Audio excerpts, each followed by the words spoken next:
Yeah, I don't see her. Oh, she hasn't even been online. Okay. Oh, so give her 2 seconds. So she's coming. How was your week? Did you have a good week? Sweet. I'm in Turkey, Oh, and I love turkey. the you did Yes. what You don't like you get baby in? I'm like I don't even know that I'm supposed. I've been here for 2 months, it? but I'm just not enjoying the area I'm in, and we're in this high rise that they're doing construction, so they've been cutting out the lights and the water Oh, all week, and it's been driving me insane. okay. I like turkey. I don't know that I would like turkey for 2 months. No, Wow. it's not for 2 months. Wow. So we have to talk when we get over because I'm a foodie. So I went to some really nice restaurants and stuff Uh-huh. like that. So, oh, wow. That's different. Okay. Yeah, I Turkey. travel full time. Really? So tell us about that while we're waiting. So my husband and I, we were facing eviction in England like last year, April. And I just like jokingly said to him, instead of us just going into, the housing system, let's just travel. So we've been literally on the road since last year, June. Celebrity. Really? So tell me, like, where you been? June. Wow. June, July, August, September. Spain, Croatia, Montenegro, um, Albania, North Macedonia, Greece, her. Oh, And we do like two yeah. to 3 months at a time. Oh my gosh. Mhm. I love that. I love that. Oh my gosh. So what's your best experience? Between Spain and Croatia, I really enjoyed it there. I think the farther we got into the Balkan area, it was like you can tell that we weren't necessarily welcome. You know what I Yes. mean? Like Albania was horrible for me. Turkey is horrible. I like when I heard black people say they like Turkey, I'm like, well, what area were you in? Because I can't I Oh, can't handle it. I don't like the way they treat us. right. It's So what part bad. are you I'm in? in Istanbul. I went Istanbul and I also went oh gracious with a Alana. But yeah, I, I know you're talking about a little farther south. Like, yeah, yeah. yeah, So how do you decide what place is next? it's random. It's just I used to be a real like strict planner, so I'm being very spontaneous with this. Like we're leaving now in 2 weeks to go back to England to sort out our Okay. storage. And I really don't know what we're doing after that. Like I'll decide when we get to England and just Sure. see Oh my and god, see I it. listen. I will ask you questions all day about this because I love to travel and I just find that so intriguing. Like I'm living in Jamaica right now. Hmm. Um, I was in UK for 8 years, and then my stepdad died suddenly. My mom was here by herself, Hmm. and I was like, going back and forth, and I was like, this is a lot. 10-hour flight, the That's like expense, serious yeah. too. After a while, it's just like so it gets taxing on your body, like all that traveling. Hmm. So my children are like 20 and 25. So I was just like, this might be the time for me to just sell. I'm trying to ask you, babe, what's going on? Okay, wait a minute. I'm trying. Okay, I think I got you. So, but I find that so intriguing. I would do that. I would sure do that. I would I probably like do that and work at animal, like animal faces. Like, I don't want to you stop. know, I tell my husband I want to travel until we do 100 countries, and we'll use that as like an interview for where we're settling next. But I don't want to settle. And like I had already planned to homeschool my children. So like just seeing that growth in the year or so has been amazing. I I just, don't want to listen, minimize that. Hi, Lucky. I just find this so intriguing. That is so exciting. Oh my gosh, She's don't telling tell you them I all nurse in my about her head. travels and all about the world that she's seeing. Oh my gosh. Ah. I know, right? I'm just like, oh my god, I feel like my life is bored at this point. Like, oh, like, okay, what are my ultimate dreams, right? What is it I want to accomplish? Because if I could, I don't necessarily want to go travel the world, but if I could just have 20% of that glorious life, let's go. That's amazing. But let me ask you this. I don't want to go too long because we talk about this all day and the email wouldn't even come up. As far as your kids, like making friends and stuff like that, because they travel so much. So how is that for them? So they're really young right now, right? And like I'm not overly worried about the socialization. Okay. But I've been doing a lot of research and I want to go to places that have big Black homeschooling communities. So like Mexico is one of them. There's places in Vietnam that have like big groups. And it's just about finding places that we can go for a longer period of time and then settle in and then they can get, you know, introduced to that environment. Yeah. And with the internet and everything, my 5-year-old sending emails, they can get pen pals.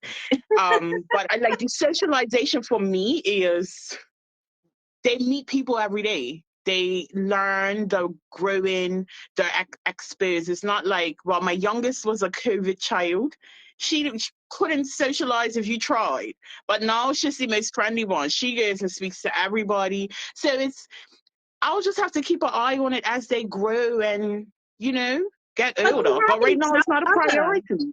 They have each other, right? I think it would be so much different if they were the only child and it was no other children that they were playing with. Because my daughter's an only child, and I think I kind of isolated her to some point.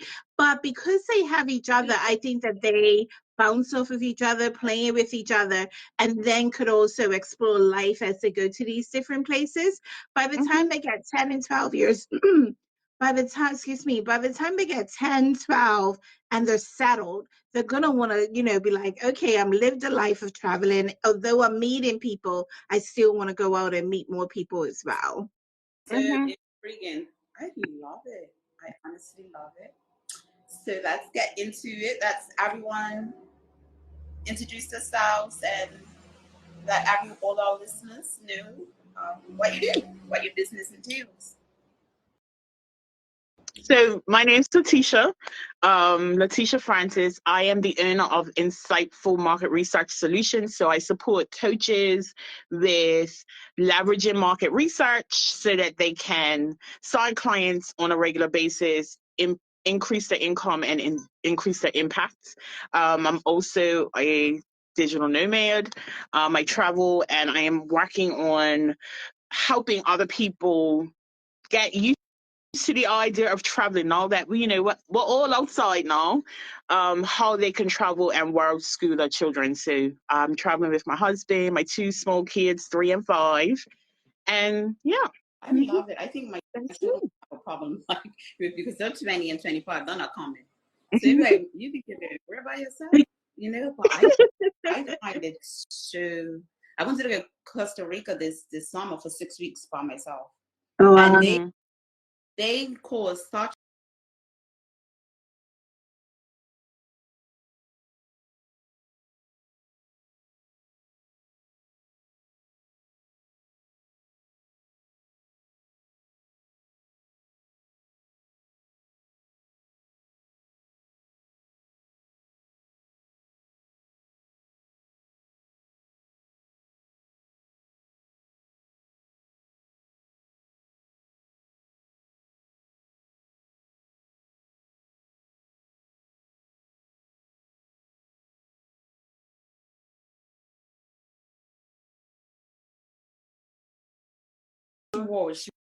she was. I was just like, okay, you know what? I'm not even gonna be able to enjoy myself because you're gonna drive me crazy. So I knocked it in the head, but I'm really liking the sound of this. Other than my mom. So, Letitia, I do have a question for you. I know you said that you help coaches. It's a lot of small businesses that have been coming on to speak on this platform as well. Do you help small businesses to get clients as well in that regard? Yes, service-based businesses is more my focus. I don't really business with product based, but I can help service based. I focus on coaches because I was a coach when I first started. I know exactly what we need to do to get ourselves out there, but my practices, my theories, all can be implemented for service based businesses. Okay. Okay. Yes. So hi everyone.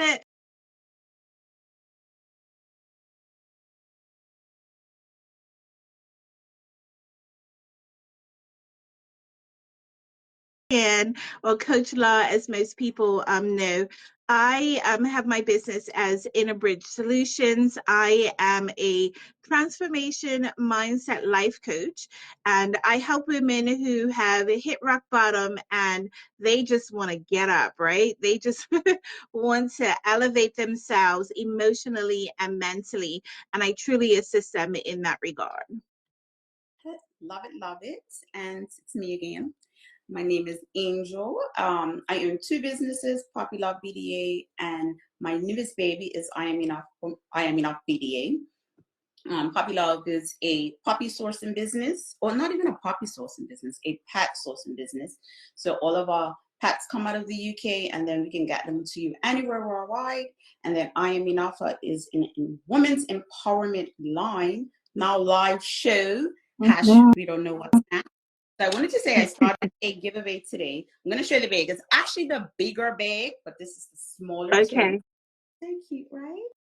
So there we have the I Am Enough. I don't know if you can see it. It is embroidered in the strap as well, and the strap is detachable. So jump online, follow the steps correctly, and you might be our next winner. Okay, so let's get into this week's. I find them very interesting. Every week I find the emails interesting, obviously, because I pick the one that I really find interesting. But this one I could kind of really connect with. And once I read it, so it says, "Hey sis, this is Keisha, and I really need your help. For the last 15 years, I have been a hairstylist. For the last 10 years, I have worked for the same salon. I am very good at what I do. I have a large clientele. Basically, I am booked 5 days straight, and on Saturdays, I only work half a day, completely booked. 5 years ago, the owner of the salon promoted me to manager, as she has two salons and was finding it difficult to manage both. In these last 5 years, I've learned everything there is in salon management, even taking a management course on top of my already busy schedule. 2 years ago, I went to my husband with the idea of opening our own salon. He told me to come back with a business plan and a budget. Months later, I presented him with everything he had asked for. After much back and forth, he decided he didn't want to take the risk with our savings.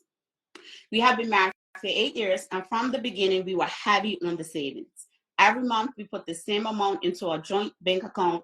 It covers household expenses, emergencies, and anything our daughter needs. With this, with being disciplined, we've been able to save quite a bit of money. I really feel like my husband doesn't believe in me, and at this point, I'm willing to use my own personal savings and do this on my own. I have voiced my thoughts to him over and over, and he says if I do this on my own, I won't have any help from him. As I am already making good money, and he doesn't understand why I would take the chance. I know that this will be successful. I know that I will make money, and I know that I also will be filling my dreams. I just can't understand why my husband refuses to support me. Should I take my own money and open my salon against my husband's advice? I ain't mad. I ain't mad, right? So as I sit here listening, like, Lord, I need help on that. I need help on that answer because I'm married. But I'll let Letitia go first, and then I'll speak from another point of view. So, as a married woman, I run everything by my husband, right? But my dreams are my dreams.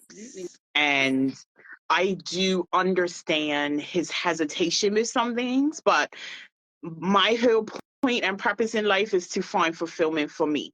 And while I may be in a relationship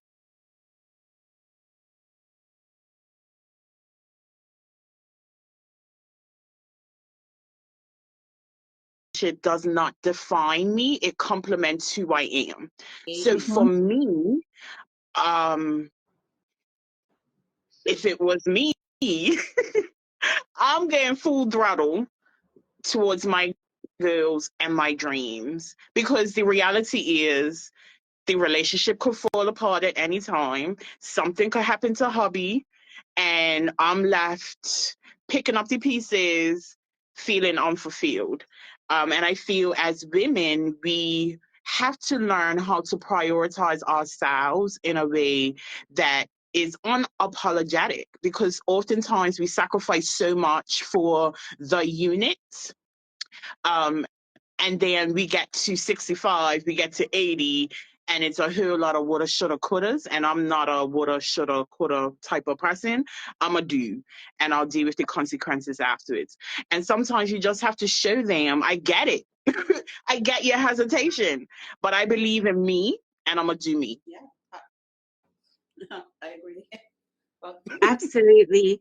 You know, I have to I have to be honest. I think I would struggle with it, right? Because I've been so single for so long, and a men coming in and telling me that I couldn't pursue my dreams, I would struggle with that. However, with this scenario, there's a few things she didn't state. One, did she mention that she had children? I have a daughter. She's got a daughter. They That have is one, in the savings that right? they pool together is to Okay, also provide for the daughter. right. Okay. So for me, I look at it in two ways. The first way, I do appreciate that she respects her husband and, you know, she wants to listen to what he has to say. I would recommend that they may go to counseling and have a conversation about him believing in her, Mm-hmm. right?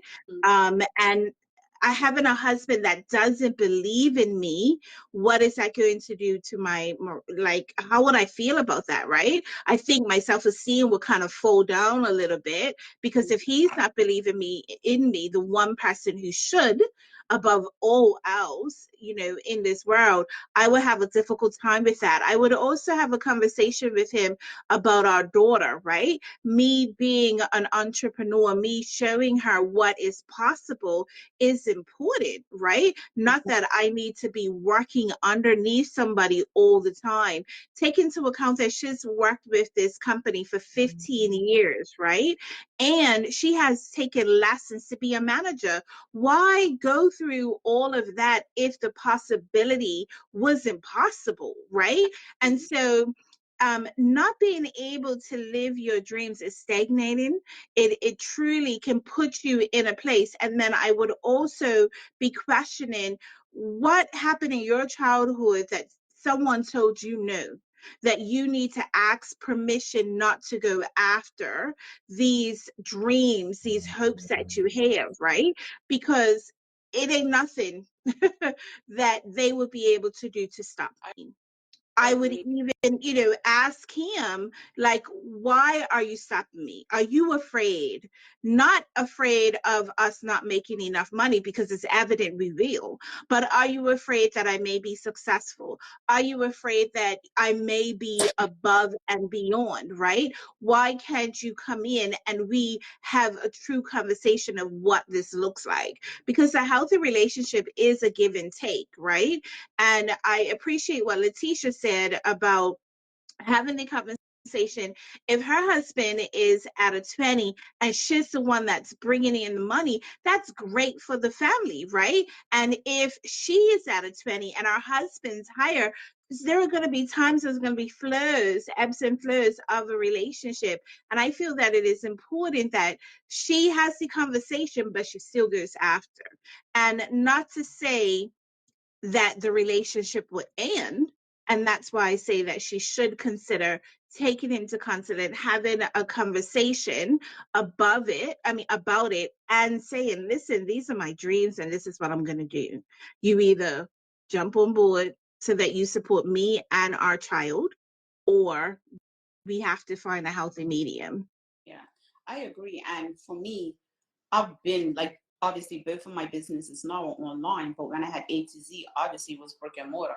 And there are things that you put, so it's layers, because you need, if you are opening up any shop, no matter what it is, you need a man for the heavy lifting, to put things together, to paint, to, And for him to say, I'm not going to support, I have a whole husband, I'm trying to open up a business, he doesn't want to support me, so now I have to go hire someone else or ask someone else for their help because my husband doesn't want to support my dreams.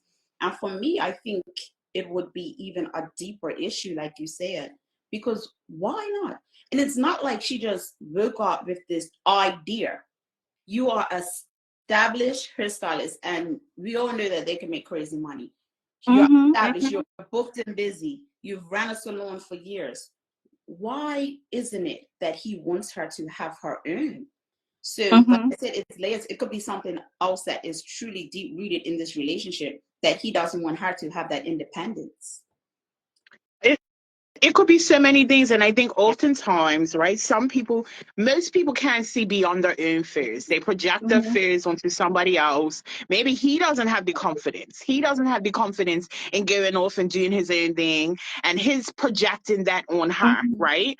And I think also in society, we also look at failure as something very negative. Yes. It's like this big, scary, oh my God, you can't fail. But if we change the way that we look at failure as stepping stones to where we really need to be, it changes the dynamic completely. And to your point, Laki, I think it's also important that if you've got your child watching you, you should want to do everything possible to show them another version of success other than that conveyor belt that was fed, that was meant to get like a good education, get a good job. You stay at that job for the rest of your life and you're a slave to somebody else's dream. I think, as a mother, one of the reasons why I became an entrepreneur was so that I could show my children something different. And I think sometimes we have to look beyond ourselves and look at the next generation, look at the example that was setting for the people that are watching us and are depending on us. I agree. Another point too, if it's about money, right? We live in a day and time, especially for a hairdresser. There is in Bermuda, you have the Small Business Bureau that will assist people to build their business, right? She would also be able to get a loan. So I don't truly believe that that is something that can stop her, right? And using her own savings would ultimately show how serious she is. Now, that's half of your savings as well. And I'm not married, so I don't wish to go into a conversation about marriage savings. So that may be for somebody else. But what I am saying is that there are other ways for you to build your business without touching that. You may be able to use that as collateral, but there are other ways for you to build your business. So you can consider that and come up with a plan that doesn't necessarily include that savings that you have. Absolutely. I just, and again, back to showing our kids, my kids have seen, were old enough when I opened A to Z, now Puppy Love and I Am Enough. And I remember when it was COVID and I had 12 dogs for 3 months stuck in my living room. And my kids were like, we didn't sign up for this. Like, this is your business. Why do we have to look after these puppies? I'm like, because we do, because this is how I pay rent. This is how, and it initially it was like, oh my God, I can't believe when they said the flights had stopped and we had no way of getting these dogs home. I was like, this is what we have to do as a family, as a business. And they didn't want to do it, truth be told, but they did it. And I saw the change in them, the responsibility. Even though they don't want to, they said, look, we have to help mama. These dogs are our responsibility until we can get them home. And come closer to the mic. Okay, thanks. So we teach our children so much, and not necessarily that they want to be entrepreneurs, because both of my kids are like, I never want to own my own business after they see what I go through. But it has definitely matured them. It has definitely taught them that whatever you do, whether you're an entrepreneur, a 9 to 5, a bartender, walking back with a trash truck, you should love what you do. We all have different loves and passions. If this is truly this woman's love and passion and you are her husband, I've been married. I've been married twice. So I can speak from that place of support. And I was married when I opened up A to Z, and Jason done everything to support me. And when I opened A to Z, I've never said this, but truth be told, the day before we opened A to Z, I had to go borrow $2,000 the day before from my mom to complete what I needed to do to get that door open, because we used everything we had. But it paid off nicely in the end. But he believed in me and he pushed me through it. And it changes everything about the two of you. Mhm. I am truly an entrepreneur to my soul. I could never work for anybody else, and I could never be with a man that isn't going to support me. It just could never happen. As soon as the conversation was had, we're going to have a problem, because Mhm. it's asking me to get rid of something that I love. Yeah. Mhm. You know? Yeah. I feel for her. I definitely feel for her, because I can't see myself being where I am in my business without my husband. You know, like before we started this conversation, I was telling you I homeschool my children. A lot of times, my children are with my husband more than they're with me. And if I didn't have that support, I don't know what I would do, because I don't have a village. Like, I'm not in Bermuda. I'm not even stationary, right? So not having that with someone that is so close to you, that has to be tough. And I feel for her in that regard. Yeah. I'm just, listen, he wouldn't be able to stop me. I would just be No. coming with the keys and inviting him to the grand opening. He wouldn't be able to stop me. And if she sees this and if she's listening to this, there is nothing like having something so deep rooted in you as a passion, and the person closest to you isn't supporting your dream. That is like, it's so much deeper than, I just don't want you to open a business because I don't want you to take this risk. You're telling this person not to do what they were born to do. I wish I say it all the time, because I didn't open A to Z till I was 34, I want to say. I wish I knew a way and I had that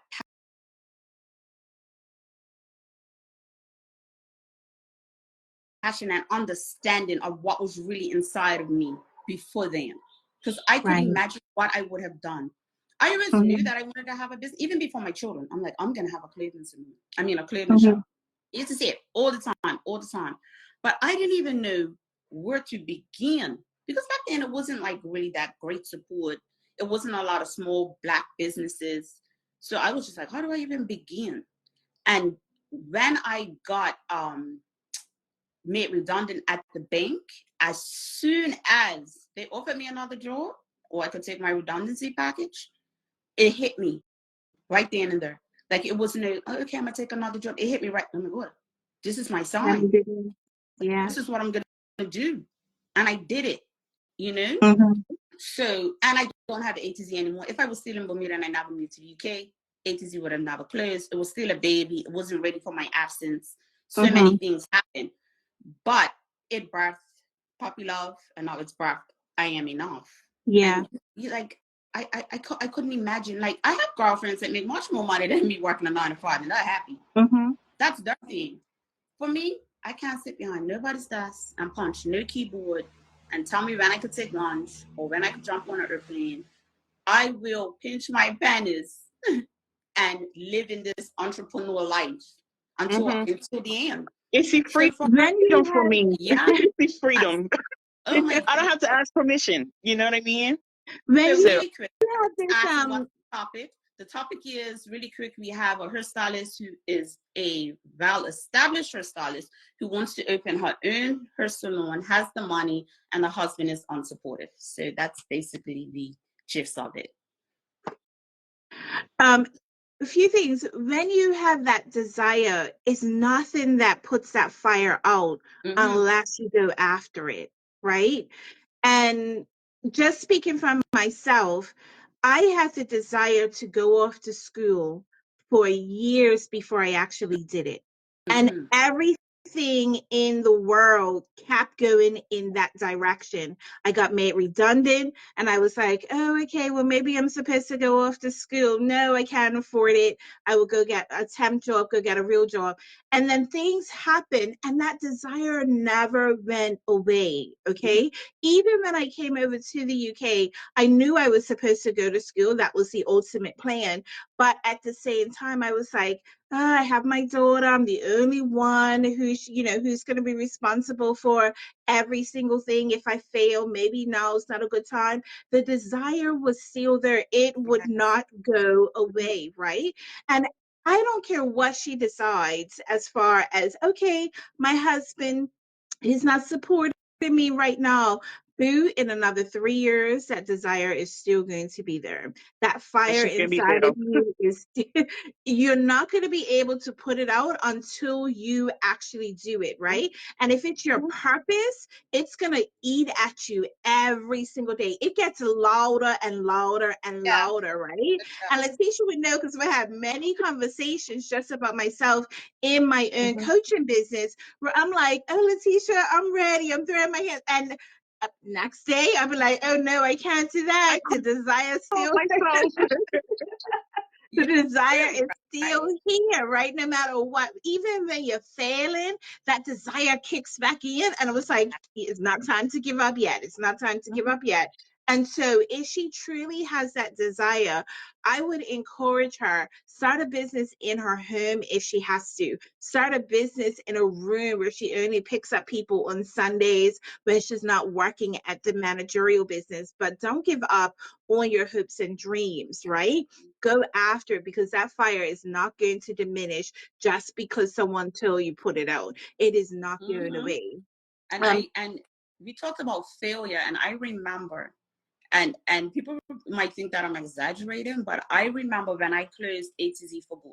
I was in the UK, and it just needed my presence, and I had to make a decision. But if my children were in school, I couldn't go back to Bermuda. You know, I had someone working for me, and no one's gonna treat your baby like you do, right? So I decided, look, this is not the feeling I want to have as having a business. It became stressful. I just was in a really bad place. So I decided to close it. And it felt like somebody died. It really felt like I was like, all my hard work. It felt like this deep. I was in a like hole for a minute. And then I got a job that I really liked in fashion. I loved it. So kind of, it kind of made up a little bit, but like when I'm saying, when you talk about that passion, I loved my job. I was traveling all around the UK, fashion's my thing. I was loving it, but that burning desire to have my own business. And Puppy Love, I started as a hobby. Love dogs, didn't really want the responsibility of having my own dogs. Someone said, hey, you can send me, honestly, just like this, you can send me a dog. I said, hey, wait a minute. And I think I done 4 dogs just as a little hobby. And before I knew it, here I was running this whole business that started off as a hobby and something I absolutely, fashion and dogs, 2 separate things, but those are my things, right? And even though, like I said, back to having this job that I loved, that passion for having my own, looked at buildings, should I open up an A to Z in the UK?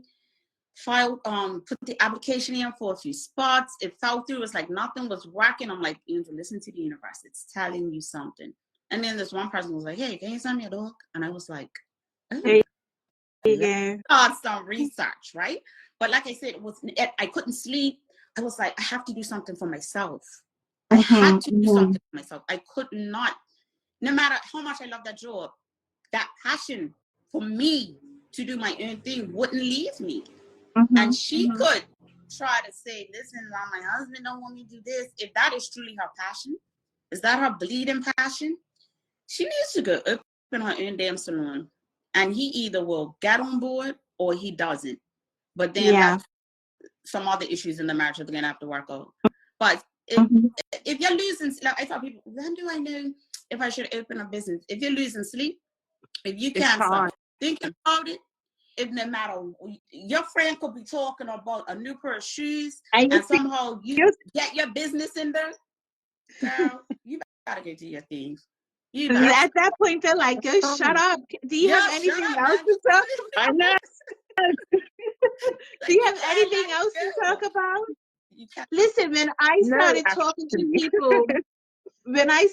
talking to people, who were in the same line as me, either wanting to go off to school or being a coach starting their own business, I was like, oh my God, it's a new world over here. They understand, they can comprehend what I'm talking about. It's a whole new world in this, atmosphere.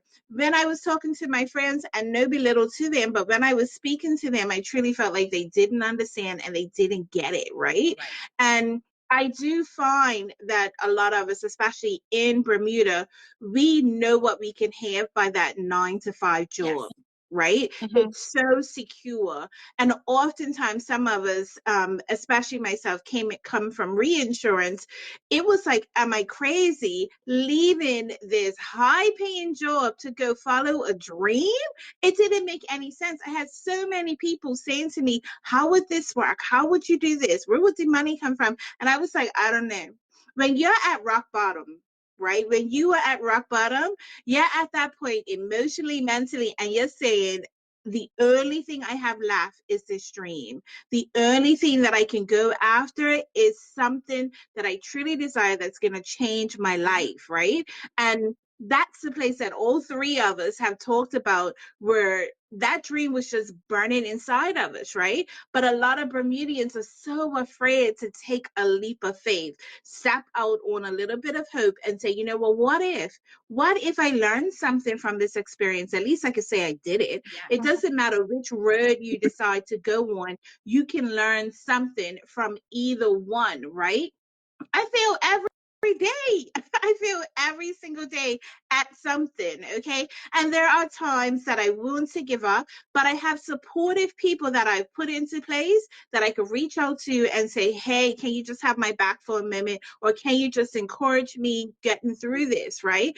And if you have a husband or your closest partner and they're not supporting you in that way, that honestly, you need to speak to yourself. You need to have a conversation with yourself to say, why are you accepting this behavior, right? Why is it okay to be in a situation where a person's not supporting you? There was a comment a little earlier, and I just wanted to bring it out. I'll just scroll back. Petty said, could it be that she may have taken on another adventure that she didn't succeed in as well? And that's where his doubts come from. So what are your thoughts on that, ladies? I think failure is a part of success. I don't. It is part and parcel. Yeah. Part and parcel. I'm sure some people jump in and get it right from the beginning, but it's very unlikely. There are so many struggles. And what was the failure? Because his failure could have been that she's not making enough money. Her failure could have been that every day I'm getting her success could have been every day I'm getting a new client, and she could see it happening, but he couldn't. So someone's failure to my failure might be like, Angel, are you serious? You're calling that a failure? And we have to start looking at failures as pathways to success. Yeah. Because everyone that, I think it's Ford, it was that story always rings in my mind, the Ford car business. I think they went bankrupt like twice. I think it's Ford. You know, there's so many stories that you can read that people start businesses, went belly up, and they went back at it again. If it's your true passion, you're going to figure it out. You will figure that crap out. When people talk to me about opening a business, the first thing I say is, are you passionate about it? Because don't come to me, you want to open a business because last night you got this idea in your head. Don't get me talking about that one. You know what I mean? Listen, I always remember this story. I was at an appointment in Bermuda, and this young lady came and sat beside me, and she said, you're the lady from A to Z, right? And I'm like, yeah. She's like, I can ask you a question? I said, sure. She said, I want to open this business, but I'm afraid. So I said, well, what do you want to do? She told me what she want to do. I said, well, here's your target audience. Like, who you get after? She said, oh, I have a big family and friends. I said, sis, no one in the world has enough family and friends to have a successful business. No one. You know, your friends may support here and there. They may. Which is a keyword. They may. And I always say real friend support. If you haven't supported, you were not my real friend. I'm going with that. Check you later, right? So she wanted to. No, I said, okay. You asked me my advice. I'm going to tell you my advice. You'll never be successful with dependent on your friends and family. So I saw her on Facebook for a while, selling her thing, doing her thing, and maybe 6 months later, she's gone. Wow. You can have a true passion and want something to really work if you think that your business is going to succeed off your family and friends. First of all, there's 10 that really thought you when you started your business and you had those 10 friends who you really thought were your friends, 2 of them are going to really support you. The other 8 is probably going to not even remember you have a business, and every now and then they may forward something or give you an excuse that I'm going to buy something for you when I have the money. Listen, I'm good over her. You know, you Oh, gotta be who does she grateful. think she is? Who does she Yeah, think like she is? Because Meanwhile, listen, probably reverse up and make more money. You know, like that. You at the end of the month, you know that you're gonna pay $5. At the end of the month, I don't know what the hell is going on in my bank account. It might be good. It might not. It might be in my overdraft. I can't fucking tell. Oh, I can't tell, right? But I'm just saying it to say people really don't understand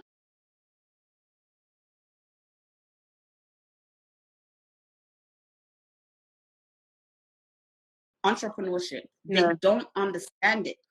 And that's why that's because people glorify it, right? Like nobody really talks about the ebbs and flows, the nights that you're literally up crying because you literally don't know what else to do to make it work.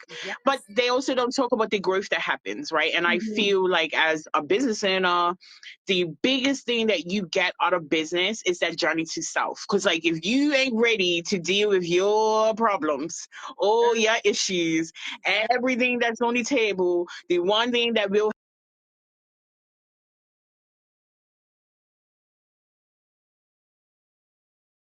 all of that's going to be exposed, right? But that's the beauty. That's the beauty of being a business owner because you grow if you're committed. And if you, like you said, Andrew, if you ain't got that passion for it, when you get to those bumps where you're literally faced with yourself, and nobody else, you ain't got nobody to blame, right? It's not your manager's fault. It's not this person's fault. It's not your husband's fault. It's you. That's when it gets real. It's not, sometimes it's not even about the money. It's about who am I as a person? How can I get to this next step, right? And it takes a lot, which is why support is so important.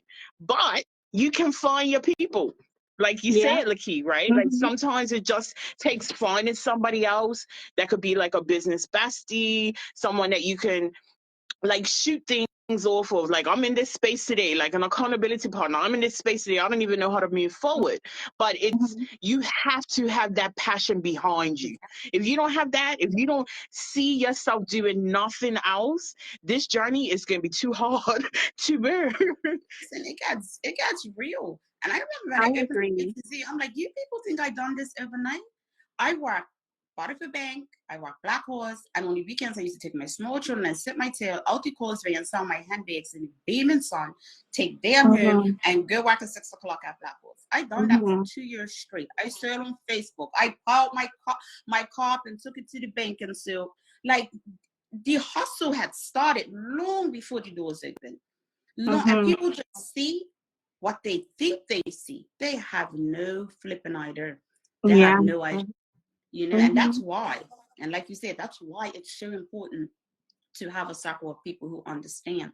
You know, because, well, boy, sometimes I'm like, it ain't a goddamn person in this world that understands what I'm going through. That's how I feel. And then the universe will send Carla or Monique or somebody will send me a message and say, Angel girl. And I'm like, oh gosh, I'm not alone out there. You know, it gets lonely. It gets lonely. It does. It really gets lonely. Honestly, I can contend to that. And I think for me, it was also the growth of I don't know it all. I had to learn business, right? Yes, I worked in a business, but I had to learn business. And so, like Letitia is saying, it's a continuous growth process, right? You may think you know finances, you may think, oh, I know how to grow business. In my career, I have to grow customers, right? I have to be able to reach out to people. I didn't like speaking in public. I mean, this right here, Letitia will tell you, I never even wanted to be on a video screen. I remember right? your first live. Exactly. And I was like, oh, timid. But it, like Letitia is talking about, it is that growth. It's something inside of you that's already been planted there, and you just need to water it and you just need to bring it out, right? In a short span of time, you would truly be looking at your life and say, wow, I came that far. I didn't expect to come, leaps and bounds to where I am today. But if you don't believe in yourself and you have someone else who truly doesn't believe in you, right, then there is a deep problem. And you're going to have to go find your tribe. Favorite word everyone's using. You're going to have to go find your tribe. And it may not necessarily be your husband, but ask him. And I was just thinking, maybe you could say to him, give me 6 months. Give me 6 months, give me 1 year, right? Support me for 1 year. And if it doesn't work, ABCD, but I want your 100% support for this amount of time. Can you commit to me for this amount of time? And once he sees that you are dedicated, once he sees that you're committed, maybe that's what he needs to have to support you. Some of us don't come from entrepreneurial people in our lives, right? I never had any. My daddy was a construction worker, and he had his own little business that he had, but I never looked at it as him being an entrepreneur. It wasn't like he had a van with his name on the side. So my vision of what that actually looked like was different for me. I didn't really think it was possible, right? Until I've seen other people do and say, well, how come I can't do it too? So sometimes your husband and you may have come from that stagnating belief that it is impossible, and you're going to have to work to change that mindset, right? And so that may be another limiting belief that they have that they need to work on. I want Yes. to just speak to something that you said about we all have it in us, right? And I think as we get older, we tend to forget how resilient we are. Like I've got toddlers, right? Toddlers and preschoolers. And it's amazing to me how much they are willing, how much energy they're willing to put in for themselves, right? Like when you think of a baby, they need to learn everything, everything that we know as an adult, they have to learn as they grow, right? They need to learn how to walk. They need to learn how to talk. They need to learn how to eat on their own. And we have it in us to not stop, because if not, we will be on the floor as big people, not knowing how to walk, talk, or eat, right?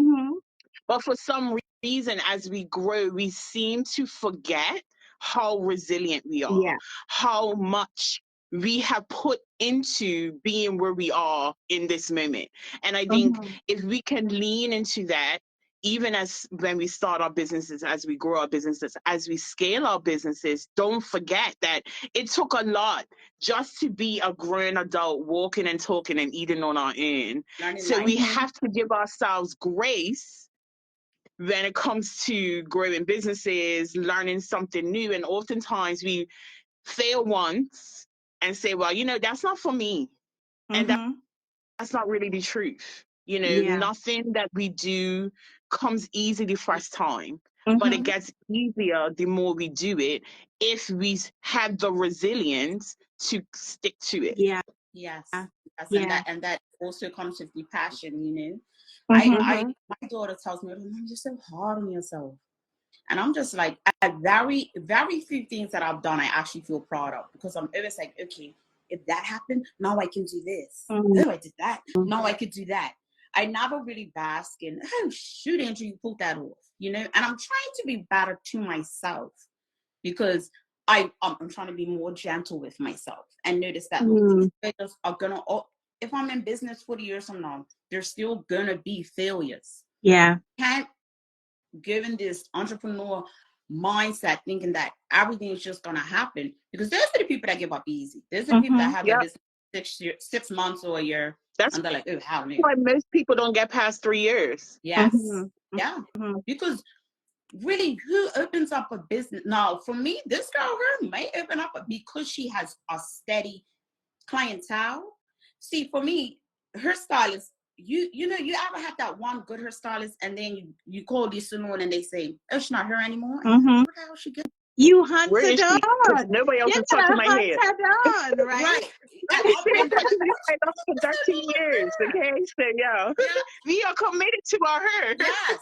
Right? Exactly. And, like, I just called my barber, and he's like, I'm not working Monday. I'm like, I'll let you make it. It's probably a 500 barbers either way from me. And I'm like, what do you mean? Who's gonna come in here?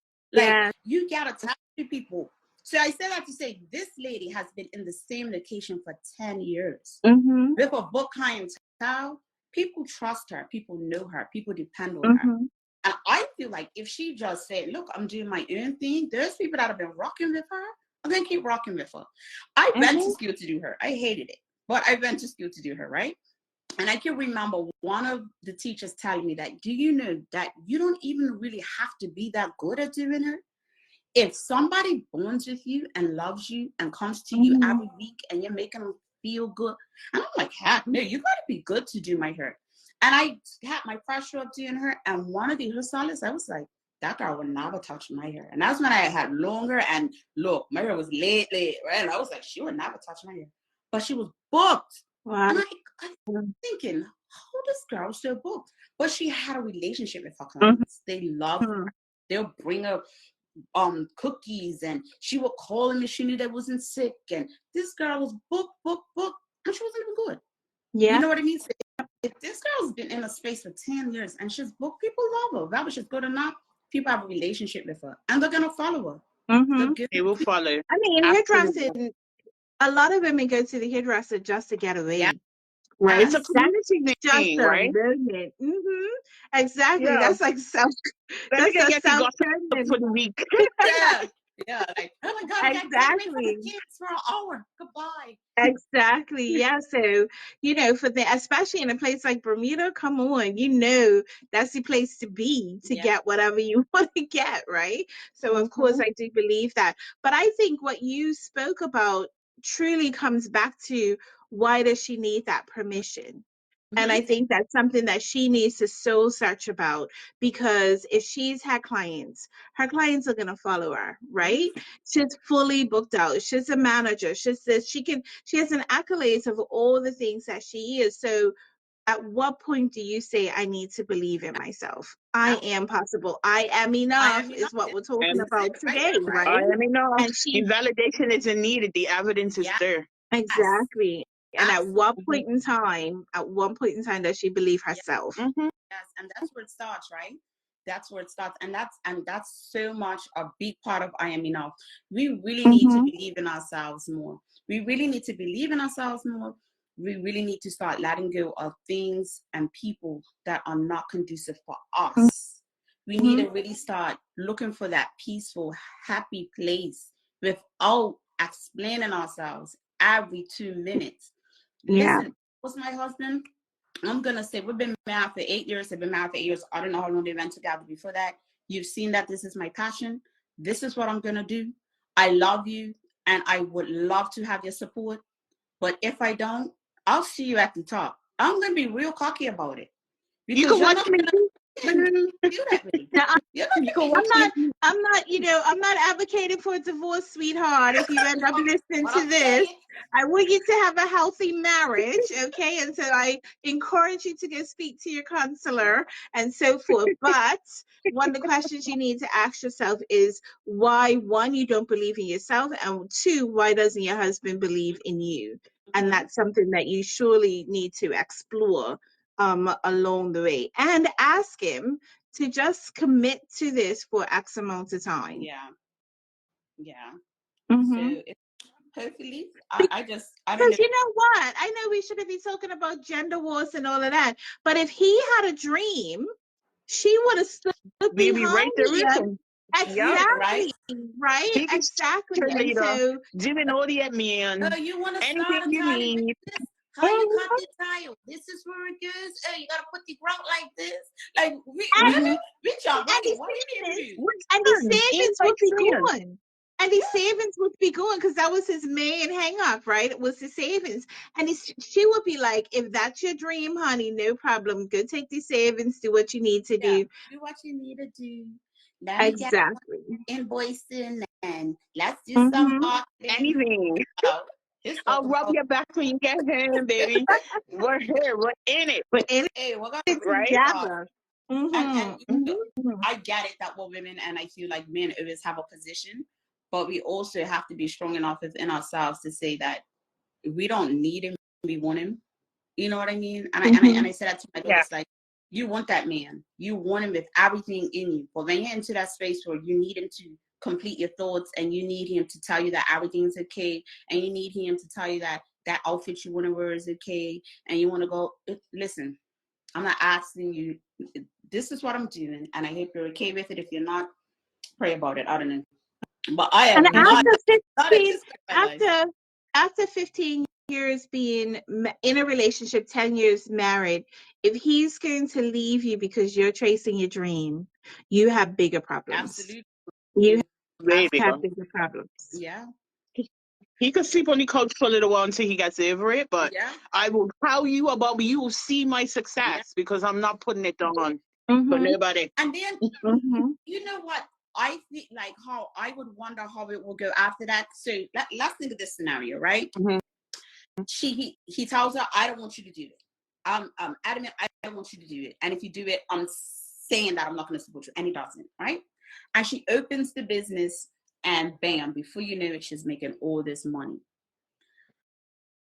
Then are we treating this man like are we now that I'm running in it? Because our Like success what is, is you? No. you know, my success is our success now, right? You see my wife, look at her. She's got this Yeah, successful it's business. communal. It's communal property. Even though Come I on, didn't support her, it's communal. bring that money into our joint account. Come on, baby, bring that money Yeah. into our joint account. You What know, we're it giving truly. for trips. I'm telling you, like, oh, can you buy me this car? You wish. Mm-hmm. I'm gonna continue to put whatever we were putting in that joint account when this started every month, and the rest is going straight to my Keep that personal same savings. energy. Keep that same energy. Keep that But same you know, yeah. Then I roll up in my G-Wagon. Don't even ask me to get in it. Uh-uh.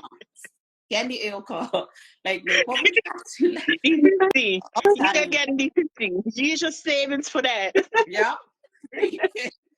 But listen, you know, we are speaking from a point and we're all laughing. And lady, I know you listen. We want you to save your marriage, okay? We want you to save your but marriage, but we also want you to elevate yourself, empower yourself. And if this is a dream of yours, then you should find a way to go about doing it. Yeah.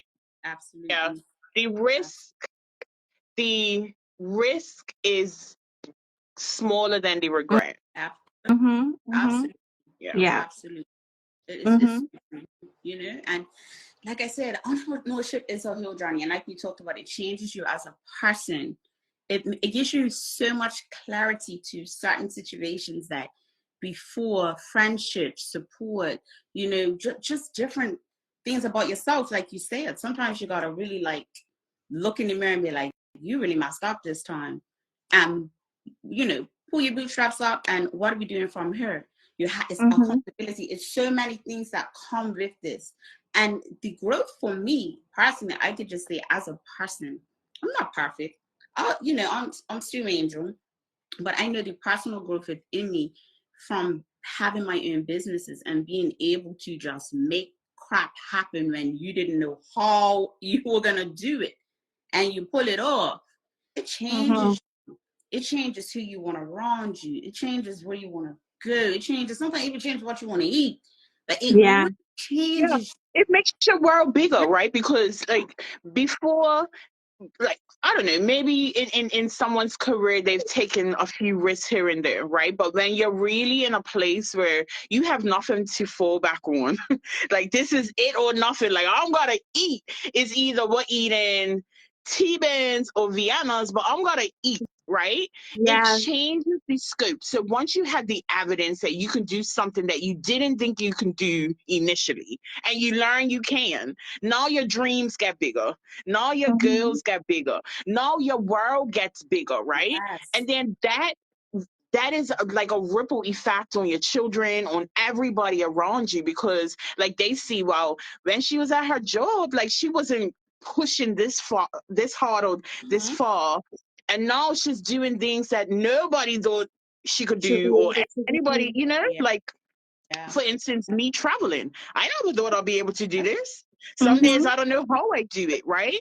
But it would not have happened if I was still working at Lloyd's of London, if I was still miserable in my job, because then all I saw is that misery. All I saw was what I wasn't doing in Yeah. my life. Yeah. Mm-hmm. And this gives you an opportunity to open your world up, which is the biggest reward, in my opinion. I Yes. agree.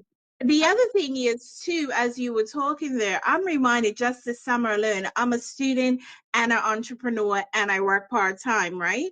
But for me, I was still smiling when I wasn't making anything, I was still having this huge smile on my face because I was doing something for me. Yeah. Even when I failed, right? And I was like, oh man, I didn't get it this time. Yes, I had those moments of downfall, but I was still smiling, right? I still had to smile on myself because I was like, I'm choosing me for once. And that meant so much more than anything else. Was like, I know at some point this is going to work because I'm choosing me, right? And so, just speaking about what Letitia's saying, when you're doing it for your salary, you know that salary is coming at the end of the month, right? And so then you have to say, okay, how can I make this work? I didn't know that I was a planner. I didn't know that I was artistic and can do posters. I didn't know so much things about me that I just honestly did not know. And that growth is like, wow, okay, I can share this with someone else, help them to do the same thing, right? Yeah. To see women elevate to me is amazing. I love it. I It's love not a journey that's easy, it. but to see them when they get to the other side, the joy on their face, it's like, yes, it was all worth it. It's Yes. all worth it. And I think all three of us are, although we are in different platforms, we have different businesses, it's the same thing. It's that empowerment, because I can empower a lady who's really down wanting to leave her job, and Letitia comes along and she's empowering her to go get the clients, right? And then you're empowering her to be even more of an entrepreneur and think outside of the box. Because for yourself, the idea was, oh, I'm into fashion. Next thing you know, it's another business that you've built, right? And so I feel so grateful to be connected to women like yourselves that are coming from different platforms, but the message is all the same. And you know what? The strange part, I haven't seen you in years, right? So I'm on TikTok and I'm like, oh my God, look, I haven't seen it in years, right? And just maybe a day before, because believe it or not, I now I enjoy them, but lives, I don't mind speaking in public, but the whole camera thing, always hated it, right? So I've had this idea to do these lives for months, and I'm just like, oh my gosh, how am I gonna do it? Like, how am I gonna just really be comfortable enough to do it? And then I said, look, you just do it like you're having a conversation with some girlfriends. So I joined in, so I got more comfortable with it. So I'm scrolling through TikTok, and then I'm like, where's she been? Like, I hadn't seen you in years, and then how the universe just connected us. Got this idea in my head. Here you come, she's a life coach. I'm like, how perfect is this? And that's essentially side message. That's what I'm saying about when we're truly passionate about something, we have to stay patient, because sometimes the universe just is working its way through us. Yeah. And we don't even see things that are really about to happen. You know? And we just have to be receptive. We have to remain calm. I even tell my kids, watch what you post on social media. Like, you will never see me. I say, because people will always remember that. And especially when you're a business owner or you're trying to grow your career, that speaks on levels, the type of person you are. When you get these Facebook arguments, and that's not what the universe wants for anyone. We have to be calm, pray on it, manifest it. It's going to happen, because I'm like, who am I going to ask these lives? And then you came on, and you were amazing, and kind of honestly guided me through them, because I had never even done a live. So and listen, if you hit me 3 months ago, I would have been like, I don't know. Right. Okay, let me get back to you. I was truly, it was like, how do I do this? Angel was like, how do I do this? How do I do this? And I was like, no, this is what you do, and this is how you do, and so forth. But it's a full circle, because you speak to Letitia. Letitia will tell you, okay, listen, she was my coach. She is my coach. Okay, she is my coach. I'm connected to her, and she knows how far I have come. Right? This didn't happen overnight. It certainly did not happen overnight. And it's funny, because my daughter went back to Bermuda this summer, and the amount of people who go to my mom, oh, well, she was doing insurance and now she's doing life coaching. Everyone wants to be a life coach. What experience does she have? And my mom had to tell people, like, hold up. My daughter's is educated, and this ABCD, and this is her life practice, blah, blah, blah. But people are not going to believe in you. And it always comes back to, you have to believe in yourself. regardless of what people are saying. They could look at you, they could speak about you, they could say whatever they like, but you have to believe in yourself, and you would truly see the cycle. Because look where we are now, right? Look Mhm. where we are now. Yes, and you have to truly Absolutely. listen. You got to give it Like, to yourself. yeah. You have to, and it's like radical ownership, right? Like, and responsibility. Like, this is about forging a path for yourself, and like nobody's gonna do it for you. You have to believe in Mhm. yourself. If you don't, you're gonna stand still. Yeah. You're really gonna stand still. And if you're seeking validation, it's not gonna come in the way that you want it Exactly. to. Mhm.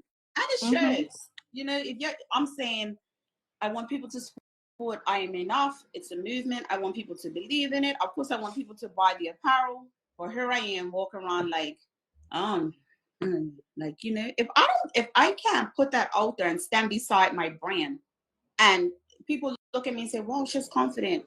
She's really been through it." You know, this I Am Enough all came aboard because of my personal journey with the last 2 years. Like my granny, who was my heart, died.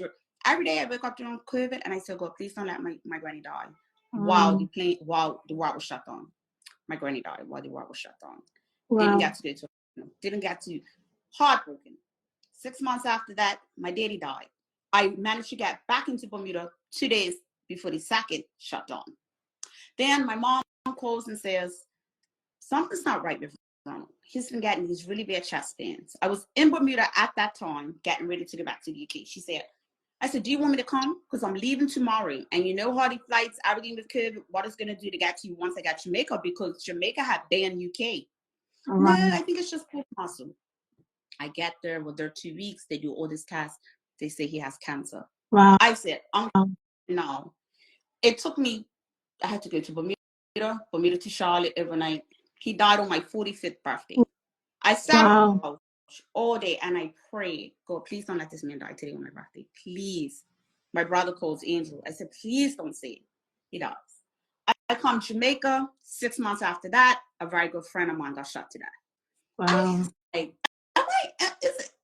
What did I do? So all this to say I didn't grieve. I just kept going. I was flying to Jamaica to my mom. I was going back to the UK, and I just kept going. I didn't even want to think about what I was dealing with. And one day I'm at my mom's in Jamaica, and I go to get the shower, and I fall on the floor. I'm in the bathtub by myself, and I'm crying from this place that I didn't even know I could cry from. Like, you know, that it's nutty. I can't breathe. And I just said, I can't do this. I can't. Like, I can't. I'm trying to be here for my mom. My daughter's got a young baby. My youngest is trying to get her nursing degree. I'm trying, you know, I was going through things in my marriage. I was just like, I can't do this. And I just heard God, no word of lie, say, yes, you can. Yeah, you know. You're enough. That statement just rocked with me through it all, flying back and forth, I'm enough. I could do this. I'm enough. I'm enough.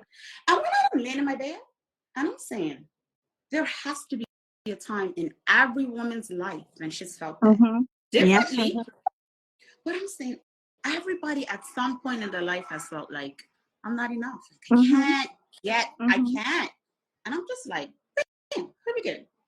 You know, this is going to be my next purpose, to let women know that somebody's going through it. Somebody's been through it. Like, somebody's felt what you're feeling. Yeah. You know? And I was just so closed off about everything because I just wanted to be this rock for everybody else. Meanwhile, I didn't even know what was going on in my own body, in my own mind.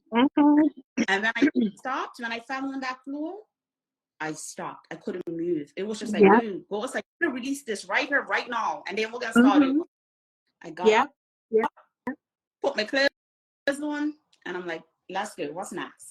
Because we can't. The importance of that, right? The importance of that is the growth process. Yes. Because a lot of people would just skip over that and say, okay, you know, I fell down, I just got back up. But you would remember that, right? And you telling that story is going to be impactful to someone else. You having the power to tell that story is going to be impactful to someone else, right? Because a lot of us think, okay, I just need to keep going. I need to keep going. And then when we do fall, no one wants to talk about it. Yeah. No one wants to talk about that feeling that we felt, the mental health, the stress, that depression that we all went through, right? Everyone wants to hide it. But the truth of the matter is that is where the growth happens. Yes. That is where Absolutely. you get to decide, I am more than enough. I can get through this, right? Yes. And that is what we truly need to share. It's that story that we have to share with people. Yes, we could talk about, this is our business, this is everything that we have. But do you know how I got her? If you were to wear my shoes, it would pain you. Okay. Mhm. I didn't get her overnight. It was a journey for me to get her. And just like you, that rock bottom, that cry, that gut wrenching, so emotion cry that many of us have had, it was enough. Letitia herself, she says she worked in Lloyd's of London. For those that don't know, Lloyd's of London is the top business part of the UK, right? And she got to a place where she was like, I cannot do this anymore. All of us on this platform have been in that position where we have said, I can't. And if I don't make a change, because I remember when people first started to move to the UK. And people were saying, how could people just up and pack away and go? They're not paying the rent. Maybe they didn't even have any money. And I said to myself, that mother, there's no way up but for her to get on that plane, right? There's something inside of her that is ready to be buried, ready. She knows that if I don't do this, I'm not going to survive, right? And a lot of people, we can look at people and say, oh, wow, we can look at people and say, oh, why would they choose to do this? And why would they choose to do that? We don't know their story. We don't know their gut wrenching cry. And we don't know why they're chosen to take the actions that they do. Absolutely. I want to speak to something. I always talk about this. So I used to have a podcast. It's probably it's still around, but like my stuff is in storage. But one of the things that I always used to talk about is like this strong Black woman narrative that we hear, right? Like we're conditioned to be this pillar of strength for everyone, and we are taught not to be vulnerable. And I think sometimes that becomes our Achilles heel. So like I command this platform that you're creating, because I think we need to have these conversations where we allow ourselves to be vulnerable. Yeah. We allow ourselves to say, you know what, like it don't matter what's going on the outside. Like it may look like I'm got it all together. It may look like, I'm solid, but I need someone. And although I am enough, I need support. And the only way that we can get to that place is if as Black women we learn how to become vulnerable. And like we're conditioned against it, right? Like you keep your head up, you don't let nobody see you sweat, you do what you gotta do, but that doesn't always serve us. And when we learn to lean into community, when we learn to lean into the people who mean well for us, like this is not about dumping our stuff on people who's just going to carry it somewhere else, but learning how to be vulnerable and soft and feminine, not always in this masculine energy where we're always gotta figure it out ourselves, where we're always gotta, have the answer. Yes. Angel Eye says, and support each other, right? Like we as Black women, we are like the strongest on planet Earth. But we don't lean into that. We don't lean into that in a communal way, right? Like we don't like admit, like we may admit to one or two people, look, I'm having a real rough time. But then there's so much shame around that. Like you can't drop your mask. You can't admit that you don't have it together today. And that is what keeps us weak, in my opinion. This carrying this mask of I'm got it together, I'm strong, I don't need nobody, I can do it myself. That does not help us move forward. So like I commend you for the message that you're putting out there. You are enough, but we are also enough collaboratively. And we need to learn how to lean onto that and be vulnerable and allow ourselves to drop the mask for a second, because that is where we pick up our strength, when we can admit that we don't have it all together, instead of putting on this show and charade, right? And then carry shame about it. It's so true, because so many people, like within my friends, look like, oh, she has it all together.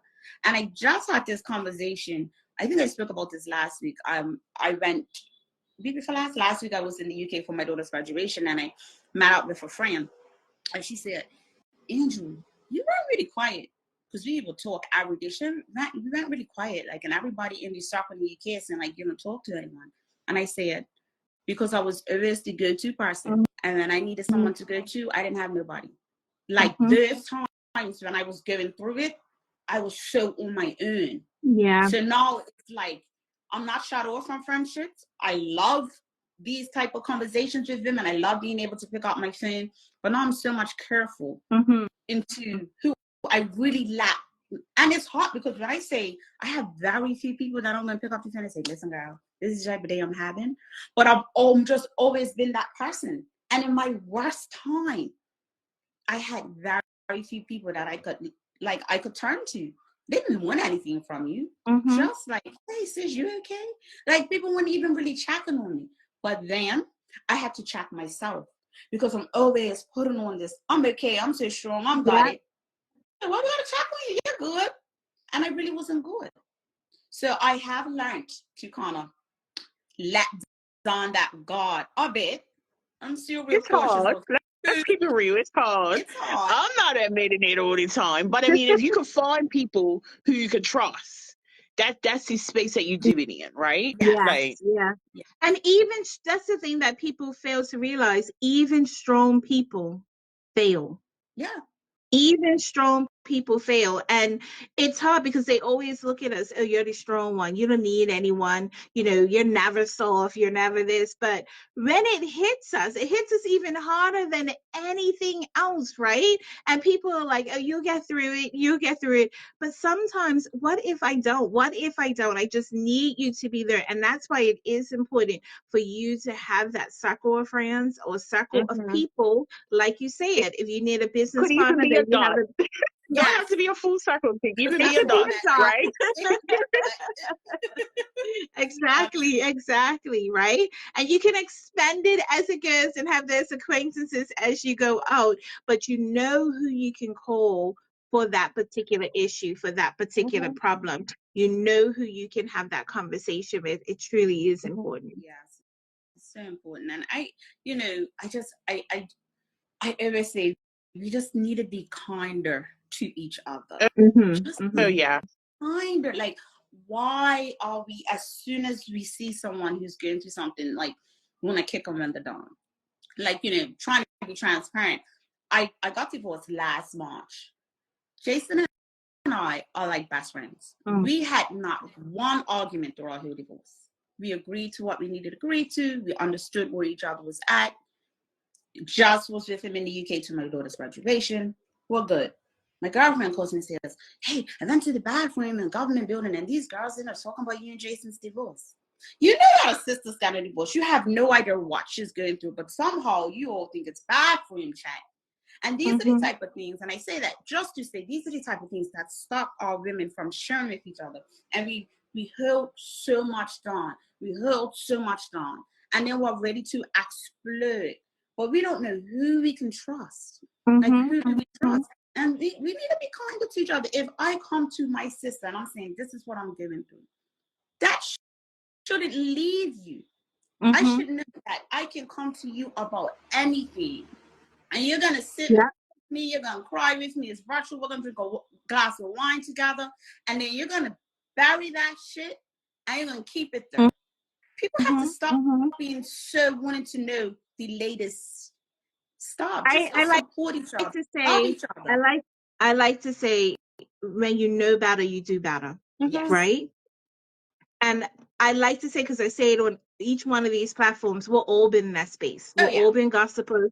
We're all had the conversation, the ABCD. What we're here today about is we are trying to change the narrative, right? So any person who's listening today could look at our past, look at our history, and say, oh, well, I remember when Cayenne had these conversations. I remember when Angel used to sit up and talk about people. Now she don't want people to talk. But listen, let me tell you, right? When you know better, you do better. Okay. And we are here to change the narrative. So if you want to stay in that position of being stuck, if you want to stay in that position where you have that circle of, all of you are sitting around talking about the same thing and you're not moving, then you stay there. But if you want better and you want something different for your life, and you know that you can achieve anything that you want to, or how do I do that?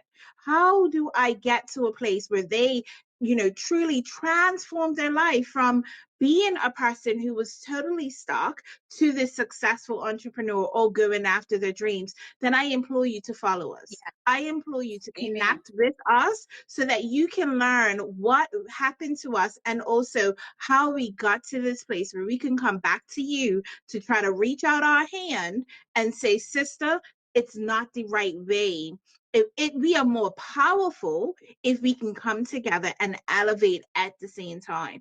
And if you want help doing that, here you go. Here's my hand. I can help you do it. Here's my business. Buy a Mhm. t-shirt. It's so true. Mhm. It's so true, dude. And it's a learned behavior, being able to get to a place where you truly trust, right? Yes. Like, it's not something, I mean, children are trusting, and then we go through all of these things in life and it all falls apart. Like, I remember I was going through a domestic violence situation, and it was spread amongst the government department that I work with from the Mhm. police, Mhm. right? And these are the people that I'm supposed to trust. Like, my life was in danger, and I Yes. don't even trust picking up the phone to call the police to help me Mhm. out, right? But if I stayed in that space where I was untrusting, and I allowed myself to stay shut down and carry that weight myself, I would have never moved forward. I would have never Yes. been able to elevate myself beyond the place that I was in. So there needs to be this desire to want something different. Like, if you're fine with gossiping over a bathroom sink, Mhm. then you stay right where you are. But most people aren't, right? And like you said, when you know better, you do better. This is about being open and able to shift how you're showing up in life so Mhm. that you can see something Yes. different, you Exactly. know? It's so true. Exactly. If you want to know how to travel the world and live in all of Listen, these beautiful I places, do. I because do. look at us, right? I was just thinking, you're over in Jamaica, I'm in the UK, and you are over there, right? So in Turkey right now, you say it? Yeah. Yeah, I'm in Turkey, yeah. Right, exactly. We are all in different places, and we are smashing it. We're going after our goals, and we're doing what we want to do, right? I'm not saying that you have to leave Bermuda. That is not the conversation. That's not what we're saying. What we are saying is that if you have a dream, you can go after it, okay? And that we can help you to put a plan in place to go after your dreams. But sitting there in the same 9 to 5, sitting there talking, like you said, over that sink, then go ahead. Mm-hmm. Or Absolutely. How's complaining it about working? your situation without And not willing to doing do anything anything about it. about it. It's a Mhm, waste of time mhm. and energy too. Yes. I just Yeah, want, how's it working out for you? How's it working out? yeah, I How just want is it people to truly working realize out for that. you? And a lot of times I want to say that we have to, and it's probably this is a conversation we probably need to hear, because we could talk about this all day, but we have to be willing and able to change our circle. Yeah.